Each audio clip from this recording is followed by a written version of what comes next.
showing my body, showing my body.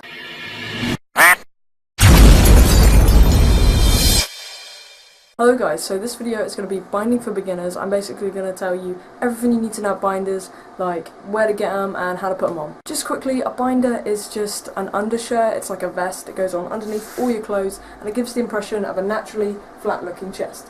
Now the binders I've had most experience with are Underworks binders. You can get them from Amazon or Underworks themselves. The only problem is getting them from Underworks is that sometimes if you're not in the US, postage can cost more than the binder itself. Those binders are a little pricey, but trust me, they last for months and months and months. Now there is a bunch of different binders out there from Underworks. There's ones that have just mid compression, so the mesh in the binder only goes up to like the bottom of your ribs. Other ones are like full compression, they go all the way down to your waist. You can get some that look like little shirts, they've got like little bits there. You can get like swimming binders, stuff like that. You can get like heavy compression where there's like tons and tons of mesh. But like they are really amazing, and if you do have the money to spend, I definitely recommend getting one of those. Now personally, I don't have a very big chest. Some days I can just, you know, if I'm deciding to like, stay in my house, I can pass pretty well without a binder on, just with like a baggy shirt, but that's just me. I use the mid-compression binder. It just looks like a vest. It's got like normal vest material all the way down, but compression only halfway. I have two of those and they both lasted me about 6 months, and you know, I just swap and change now. I just wash them and then they're like springs back to life and they work like new. Now typically Underworks binders come in black and white. You might be able to get them in like a skin tone. I'm not too sure, you'll have to look into that. Personally I opted for the black just because the white ones, they seem to get like a bit dirty looking, a bit quicker than these ones. And I think the white ones look medical almost. Like I think these ones actually look like undershirts. It looks like a vest somebody would wear under their clothes. But that's just my opinion. I just think white ones, they look a bit medical, and I don't like white. But you know, white ones, they probably won't show up as much as black ones do on the clothes. So with all the binders and every different colour, there are pros and cons. So it's just a matter of you finding which ones you like. Okay, so to get a binder that fits well, you need to measure up. Now my number one bit of advice would be to go to underworks.com and find any binder on there and then go to their sizing guide. Basically there's a little diagram and you just have to measure around whatever part it is, and then you will take that number and you'll fall into a bracket, and then you pick the binder size in that bracket. Now it's kind of more difficult if you fall like right in between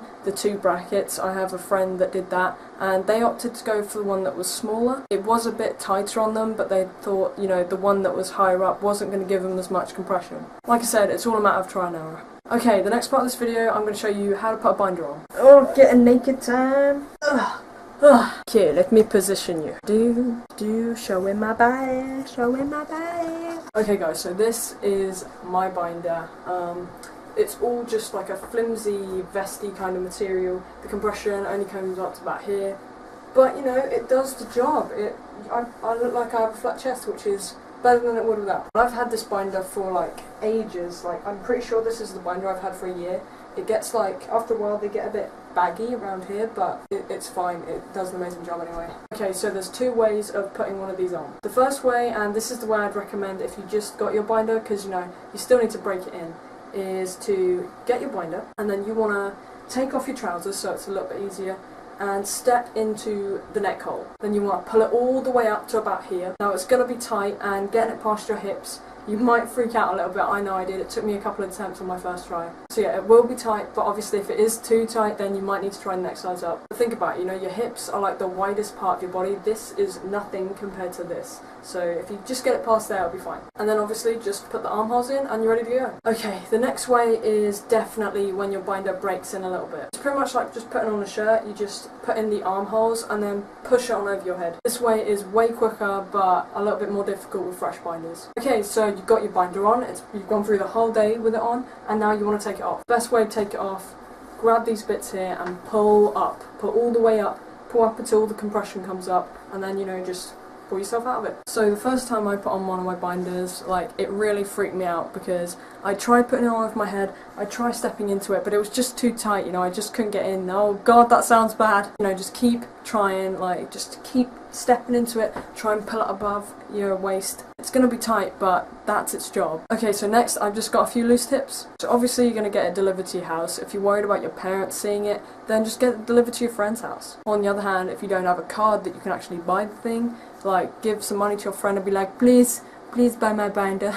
Okay, so yeah, they're always going to be tight at first, but you know, you just need to break them in. Always, it doesn't matter how long you've had a binder for, you buy a new one, and then the first week or two you're like, ugh, it's kind of difficult wearing it for a whole day, but wash it by hand to get it clean. I wouldn't recommend putting it in the washing machine, but you can try it. I don't think it's recommended on the Underwork site either, because, you know, it's made out of like a weird kind of mesh, and that might mess up, I don't know. If you're in a lot of pain, then take it off. No matter how great that compression is, you will regret it in the morning. Like, it might cut in under your arms, it might, you know, hurt your ribs a little bit, just take it off. Don't sleep in it, it will mess you up. Now, I'm not just talking about it hurting, it can like seriously mess up your ribs or your breathing if you sleep in these things. Like I said, it is going to be tight at first, but if it is way too tight and you're 100% sure, then try the next size up. And I think last, just of basic tips, is remember, nobody is completely flat. Guys have pecs. Some guys even have moobs. For me, after like 6 months of wearing this same binder, like when I run my hands across,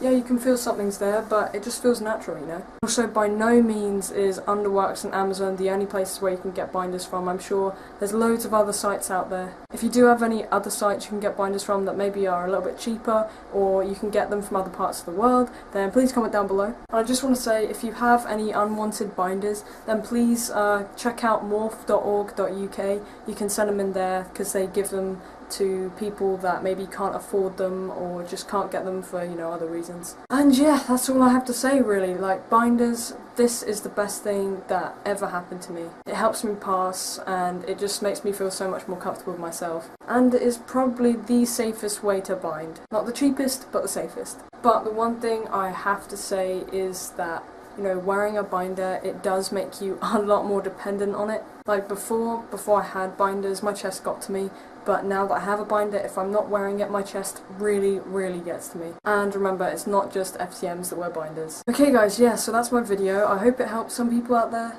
And yeah, that's a tattoo. Check it out, look, origami elephants. Oh yeah. Right guys, I love you, and I'll see you next time. Goodbye.